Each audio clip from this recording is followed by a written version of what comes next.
Grapevine parents are being accused of exposing their children to drugs. Plus, new details regarding the Fort Worth shooting spree. All this and more coming up next on Fox 4 at 5:30. Fort Worth Police Department believes they have caught the men responsible for at least 3 shootings that happened yesterday. The first was a drive-by shooting that took place on the city's north side.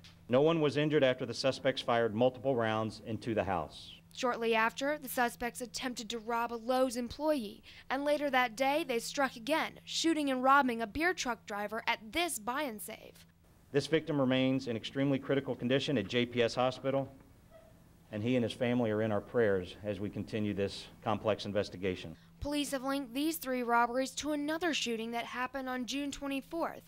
Police say the suspect shot a 31-year-old man in the head and then carjacked a teal Dodge Stratus. Last night, police happened upon the Dodge Stratus and followed after the suspects. Police chased the vehicle all the way up to this corner at East Long and Braswell Drive.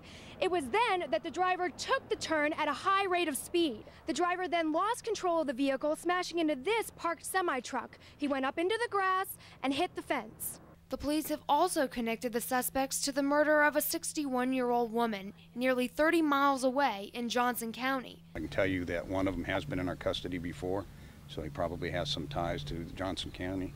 Detectives are still gathering evidence to secure the cases against the suspects and are happy to finally be putting an end to this vicious crime spree. In Fort Worth, Erin Van Valkenburg, Fox 4 News.